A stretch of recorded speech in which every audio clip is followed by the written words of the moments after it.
À présent, nous allons texturer donc nos barrières. Donc on va ici donc dans File, New, et on prend donc notre SM barrière qui est par là. Donc on a les barrières métal, on va commencer par celle-ci. Donc là on va mettre donc en 1024 en DirectX et on valide avec OK. On va précalculer nos cartes de texture tout de suite. Donc là on active donc les bons canaux. Donc on va laisser donc de la métallique en L16, la roughness en L16, l'opacité on enlève l'émissible aussi. On rajoute l'ambient occlusion et la spécular. Donc là en L16 et en L16. Parfait. Ensuite, donc, on précalcule donc, les cartes de mèche, donc ça vous commencez à connaître. Donc on décoche l'ID map, l'ambient occlusion à 256, ça à 256 et la thickness à 256. Donc là maintenant que les cartes sont précalculées, donc on va créer notre shader de base de métal. Du coup, donc je sais pas si on avait fait en métal stylisé. Je crois pas. Hein. Non, donc on va le créer tout de suite, le métal stylisé. Donc du coup on va ici donc métal stylisé. Vu qu'on aura plusieurs parties en métal, du coup on va le créer tout de suite. Donc là on va créer notre calque de remplissage, donc ça va être la base. On a toujours donc la dirt, la curve. Voilà, on rajoute donc ensuite donc la light boost dans le dossier ici directement, et on rajoute là-haut en dessous. Tac, voilà, nickel. Donc là, on a notre mèche. Ensuite, on va définir donc la couleur de base. Donc du coup, ici, ça va être donc la color et la roughness. Donc on va mettre donc, une roughness à 0.4. On va définir notre couleur donc, par rapport à notre palette, toujours. Donc là, on prend donc, le gris clair, donc 81807E. Voilà. Ensuite, on a notre dirt. Donc là, uniquement la color. Donc là, ça va être notre gris foncé. Donc 3C, 3D, 3F. 3C, 3D, 3F. Et notre curvature, du coup, qui va aller ici. Donc uniquement en color. Avec notre couleur claire. Et donc là, ça va être B5, B6, B8. Donc B5, B6, B8. Voilà. Ensuite, on active donc les masques sur donc, le canal de curve. Et on met donc un effet de curvature. Donc là, ça va me donner un petit peu trop de précision par rapport à mon mesh. Donc là, on va juste activer donc, la roughness à 0.3, la métallique. La métallique, on la booste à 100%. Et on va réduire un petit peu la curvature, parce que là, elle est vraiment trop forte. Donc en termes de balance, on va juste adoucir un petit peu les bordures. Comme ceci. On va le mettre en soft light. Voilà. La dirt en multiply. Donc là, pareil, on va rajouter un black mask. On met notre générateur dans le black mask. On rajoute donc un générateur de dirt. Et là, on va mettre ça en multiply. Hop. Non, excusez-moi, parce que du coup, ma barre de mode de mélange est sur mon deuxième écran. Donc du coup, vous ne le voyez pas forcément, mais c'est bien multiply ici. D'accord ? Voilà, donc là, on est bon. Et normalement, on a notre métal propre. Voilà. Ouais. La curve est un petit peu forte, je trouve, à mon goût. Si on la réduit davantage, ça donne quoi? Ouais, c'est pas... On va l'augmenter un tout petit peu, en fait, la curve. Voilà, en termes de balance, pour avoir juste un côté plus métallique. Et là, on est pas mal. Et voilà, on a créé notre métal stylisé. Donc, on va le transformer en smart material, comme ça, on l'a. Et du coup, on va exporter notre texture de barrière métallique. Donc, exporter texture. Donc, là, en 1024, c'est largement suffisant, du coup. On peut le voir que, du coup, c'est pas trop mal comme résultat. Donc, Substance Painter, export texture, assets. Là, on va mettre donc barrière métal. Voilà. Sélectionner le dossier. On prend notre paramètre d'export, donc Unreal Optimize, BZ Output, et en 1024 pour nos textures. Parfait. Maintenant, on va passer donc, aux barrières de bois. Donc, je vais vous sauvegarder quand même ce projet au cas où. Donc, barrière métal. Voilà, et du coup, on va ouvrir donc un nouveau dossier. Donc là, on va apporter nos barrières de bois. Donc pour les barrières de bois, c'est la première fois qu'on va voir donc, le bake d'un sculpt à un low poly, d'accord? Donc faites attention aux étapes parce qu'elles sont très importantes, et si vous avez des défauts, il faut savoir les contrer. Donc là, on va prendre donc, nos barrières en low, d'accord? Donc barrière bois low, là on a le high, donc on prend le low, ouvrir. La résolution, on laisse en 1024 en DirectX, toujours, ok. Et là, ça nous importe notre mesh, comme d'habitude. Donc là, maintenant, dans Texture Set Settings, on va définir donc, les canaux qu'on souhaite récupérer. Donc on veut la 8, la roughness, la métallique, oui, parce qu'on va rajouter des vis. La normale, non. L'opacité non plus, l'émissive non plus. On va mettre juste l'ambient occlusion, la spec. On change les canaux en L16. Voilà. Et ensuite, on va cliquer sur Bake Mesh Map. Maintenant, la seule petite différence, c'est que donc ici, la résolution, on va toujours la mettre à 8192, mais là, au niveau des paramètres Common, d'accord, qui sont ici, on va mettre, donc, on va sélectionner le fichier iPoly, vous voyez, donc on clique sur le petit dossier, et là, il nous demande quel est le sculpt, quel est le iPoly. Bah, nous, c'est le barrière bois i. Ouvrir. Donc là, ok, c'est défini. Et là, actuellement, on a une projection de rayon de 0.01. C'est-à-dire qu'il va chercher la différence entre le low poly et le high poly jusqu'à 1 cm de distance. Donc pour l'instant, on va laisser par défaut pour voir le résultat qu'on obtient. Et si jamais c'est pas probant, on pourra augmenter cette valeur. Donc là, on va baisser la résolution pour que ça prenne beaucoup moins de temps, hein, pour voir si le résultat est ok ou pas. Donc on passe en 1024. On ne coche pas les paramètres de curvature ni de position. Hein. On l'a juste comme ça. Et on bake les cartes. Donc là, ça va prendre beaucoup moins de temps qu'en 8192, vous voyez, c'est en immédiat. On voit s'il n'y a pas trop de déformation. Donc là, on tourne autour. Donc non, c'est parfait, vous voyez, notre normal est propre, on n'a pas de déformation, c'est-à-dire qu'on n'a pas dépassé notre mesh. Donc maintenant, on peut retourner sur Bake Mesh Map, repasser en 8K et remettre les bons paramètres. Donc là, on sait que la distance est bonne et que du coup, on n'aura pas de problème. Donc là, hop, 256, 256, et on bake. Donc là, ça prendra plus de temps, certes, mais au moins, on récupère une normale en 8K, donc avec beaucoup de détails, et du coup, notre texturing sera encore plus beau que d'habitude. Donc très important de vérifier toujours votre normale en low poly, enfin en low résolution, hein, donc du coup en 1024, c'est largement suffisant. Comme ça vous prend moins de temps, et si elle est bonne, là, vous calculez vos vraies cartes. Parfait, donc là, vous voyez, en fait, on voit une déformation ici, donc légère, hein, par rapport à la normale, vous voyez qu'on n'avait pas vu en 1024, hein, d'accord? Donc ici, vous voyez? Donc là, on a un trait noir. Donc pour corriger cette zone-là, c'est très simple. Il faut juste augmenter un petit peu donc la distance de calcul avec la common. Donc ça veut dire qu'on n'a pas assez de précision au niveau du rayon. Donc on va mettre à 0.02. Voilà. On va rebake nos cartes, et du coup là, ça va corriger ce plan-là, vous voyez? Donc là, j'ai plus cette déformation. Donc si jamais vous avez des petites déformations comme ça, donc des taches, ça veut dire que le rayon ne va pas assez loin pour calculer donc la normale, et que du coup, il manque un petit peu de rayon, ok? Ah, vous voyez, en fait, tout le relief qu'on a sculpté, comme quoi c'est important. On a toutes les curves et toutes les creases qu'on a. Voilà, c'est ça qui va faire la différence au niveau du texturing. Donc si on n'aurait pas eu le sculpt, ça aurait été beaucoup plus compliqué pour nous de générer ce style d'effet, parce que du coup, bah, on n'aurait pas la même chose, quoi. Donc là, pour les planches en bois, en fait, je pense qu'on va faire...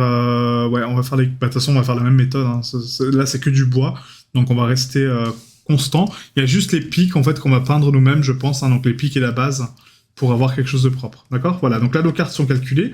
Donc maintenant, on va créer notre matériel donc, de bois stylisé.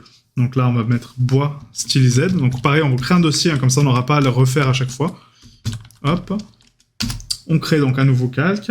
Hop. Et là, on va mettre donc base, comme d'habitude. Hein, vous commencez à connaître la dirt. Ça, après, c'est ma méthode. Hein. Si vous voulez mettre d'autres effets, d'autres choses, tester d'autres structures, n'hésitez pas à le faire. Hein. Ça se trouve, vous allez avoir des résultats plus sympas.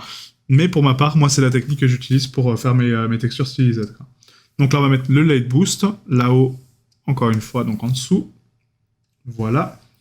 Et là, ça accentue, vous voyez, juste le niveau en fait, d'AO du mesh. Donc là, on peut voir que du coup, vous voyez, en fait, ma normale ici, quand on bake un mesh, donc d'un mesh à l'autre, il va prendre donc un rayon de 0.2, et du coup, il va détecter la planche qui est ici, d'accord? Donc ça, pour l'enlever, il faudra corriger notre normal map par la suite, d'accord? Pour avoir un mesh propre. Donc ça, je vous montrerai juste après, sur la session 2 des barrières, pour corriger les normales. Donc ici, on va donc dans Base, on va prendre notre color et notre roughness. La roughness, on va la mettre à 0.6 à peu près. La couleur de base, du coup, va être notre texture de bois, donc notre bois clair. Donc là, ça va être celui-ci. Donc 7D... non, ça c'est le terrain, excusez-moi. Donc ça, c'est 7D4828. Donc 7D4828. Voilà, ça c'est notre base color. On rajoute donc le masque donc, de dirt, donc ici. Générateur. Dirt. En multiply. Voilà. La couleur, du coup, ça va être uniquement la color. On va prendre donc la couleur foncée. Donc là, ça va être 47, 27, 12. 47, 27, 12. Voilà. Et ensuite, sur le curvature, on va mettre donc un masque de curve, générateur, curve, hop. Et vous voyez toutes les curvatures qu'on obtient?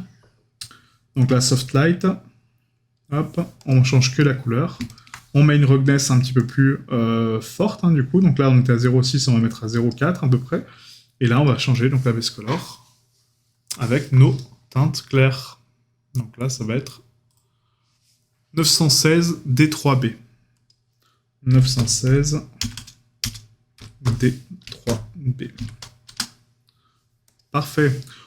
Et là, on a nos barrières de bois. Donc maintenant, pour avoir donc une structure un petit peu plus lisse, au niveau des piquets, hein, pour qu'ils soient plus clairs, et les bordures notamment, on va juste prononcer, donc là, la curvature, on va la mettre en normal. Non, on va la laisser en soft light, on va juste peindre les zones qu'on veut. Donc là, en soft light, on va recréer un calque par-dessus, donc de peinture, d'accord? Et là, on va récupérer donc la couleur de notre curvature. Donc là, on va copier donc le code hexadécimal qui est ici, donc CTRL-C, je le copie. Je vais ici dans mon layer, couleur, et là, je définis CTRL-V, je colle. Voilà, comme ça, on a exactement la même couleur. Et là, le but de ce layer-là, ça va être de peindre certaines zones en plus claires et en plus foncé pour donner un petit peu de relief, d'accord? Donc là, on va faire ici donc le pic, d'accord? Et après, on rajoutera du détail de bois hein, par-dessus, donc des stries, qui va être vraiment très joli, quoi. Donc là, on peint, vous voyez, sur notre mèche hein, directement. Donc n'hésitez pas à être un petit peu aléatoire en termes de peinture, hein, du coup, à donner du relief. Ne soyez pas précis, parce que du coup, la coupe de bois n'est pas précise. Hein, donc ça sert à rien d'être ultra précis là-dessus, quoi. Voilà. Touc. Et donc ce calque-là, on va le mettre en dessous de la base, enfin juste au-dessus de la base, pour récupérer la dirt, vous voyez. Donc là, la dirt est trop forte, donc on va juste le mettre au-dessus. Non, c'est la curve du coup qui est trop forte. La curvature, je pense qu'elle n'est pas assez claire en fait. Hein. La couleur de curvature, on est bien. Alors attendez, je vérifie juste ma valeur parce que je crois qu'on n'est pas assez clair au niveau de la curvature de bois. Ouais, 916 D3B, ouais. Donc là, on va l'éclaircir un peu. Hein. Je suis désolé, du coup, je me suis trompé de valeur. On va l'éclaircir un tout petit peu. Voilà, et là, c'est mieux. Donc là, on est à D0A05D. Donc je vais la corriger. Hop, voilà. Et comme ça, on aura donc la bonne valeur. Donc D0A50. Hop. Donc là, on va juste la copier donc à nouveau ici. Hein. Donc CTRL-C. On la colle sur notre calque de peinture. Hop. CTRL-V. Voilà. Et on recommence. Voilà. Et là, ça donne un effet beaucoup plus sympa. Ah, désolé, autant pour moi, c'est moi qui me suis trompé. Donc là, on le met bien. Donc après, la couleur de base. Voilà. Et là, on a quelque chose de propre. Parfait. Voilà. C'est bien mieux. Voilà, donc on peint notre piquet. Donc vous pouvez activer la symétrie hein, si vous voulez. Moi, j'aime pas trop avec la symétrie parce que ça donne un côté trop pareil. Mais libre à vous de peindre en symétrie ou pas. Ah, donc là, on éclaircit juste la base, hein, comme quoi c'était du bois coupé et que du coup, il est un petit peu plus clair que la normale. Et comme ça, on a quelque chose de vraiment sympa. Voilà. Et on va aller un peu plus loin au niveau du bois. Hein. De toute façon... Là, on va donc adoucir un peu les angles donc, de mon bois ici. Donc là, on va prendre donc, le pinceau et on va peindre uniquement sur les faces donc, de contour. Voilà, juste pour donner un peu plus de clarté au niveau des structures en fait, hein, qui sont autour de mes planches. Donc là, pareil, hein, toujours avec la brosse hein, en soft. Hein, donc j'utilise aucune brosse hein, bizarre, à part pour d'autres choses, mais là, ça sera pas le cas, hein, d'accord ? Vous prenez le temps tranquillement de faire votre peinture. Donc sur le Mesh 3D, hein, c'est mieux. Vous pouvez passer par les UV, mais ce sera beaucoup plus précis. Donc on n'aura pas ces petits dépassements de brosse, vous voyez, en fait, hein, qui donnent un peu de nuance. Donc voilà, après vous adoptez la technique qui vous plaît le plus. Mais pour ma part, j'aime bien peindre sur mon Mesh 3D, et pas forcément en 2D, quoi. Voilà, donc la première planche est faite. On va passer donc à la deuxième. Voilà, hop.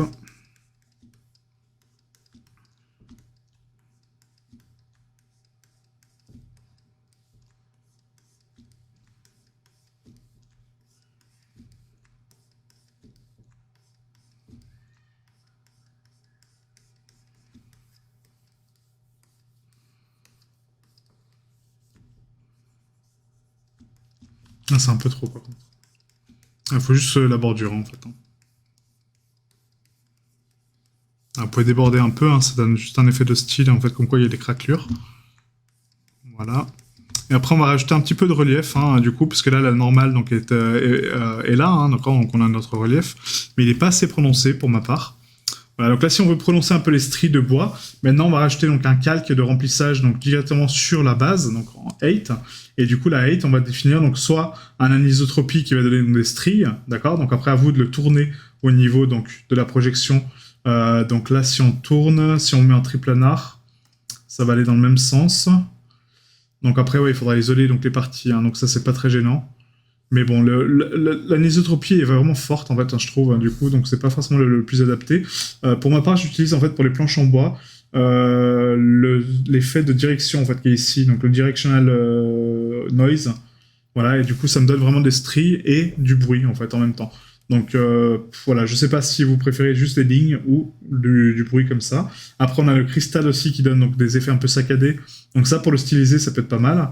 Si on fait donc maintenant une rotation...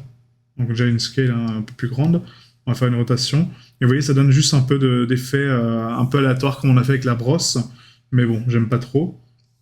Donc je pense qu'on va laisser sur du directional noise. Je regarde hein, s'il y a d'autres paramètres qui peuvent servir. En grunge. Ah, on a le grunge, celui-ci, hein, qui est pas mal. Le grunge map. 0,5, ouais. Mais juste la scale qui me plaît pas trop. Ouais, là c'est pas mal ça. Ouais, c'est très très bien ça. Donc là, on voit que vous voyez en fait la direction donc, de mes poteaux et du coup de mes structures n'est pas la même, d'accord. Donc si on passe en UV, on aura une projection donc linéaire, mais là c'est bon. Donc du coup, on peut ici donc faire une rotation. Et le fait d'avoir redressé les UV, vous voyez, ça me donne du coup le contrôle sur mes UV. Donc là, on va mettre une rotation donc à 180. Donc là, c'est pas trop mal. Et à la limite, donc sur cette 8. Ce qu'on peut faire, c'est rajouter un peu de nuance, parce que là, en fait, les carves ne sont pas assez précisées. Donc pour faire ça, en fait, on va rajouter donc, un calque de remplissage, donc juste en dessous de la base, d'accord. Et là, ça va être juste, donc en fait, la 8. Donc 8. On le met dans le dossier, hein, bien sûr, hein, de bois. Non, pas celui-là. Hop, celui-là. Voilà, et on le met en bas. Donc juste après la base color, s'il veut bien descendre. Il veut pas descendre, bon c'est pas grave. On va le mettre au-dessus, hein, tant pis. Donc 8, la color, on va le mettre donc juste un tout petit peu sombre.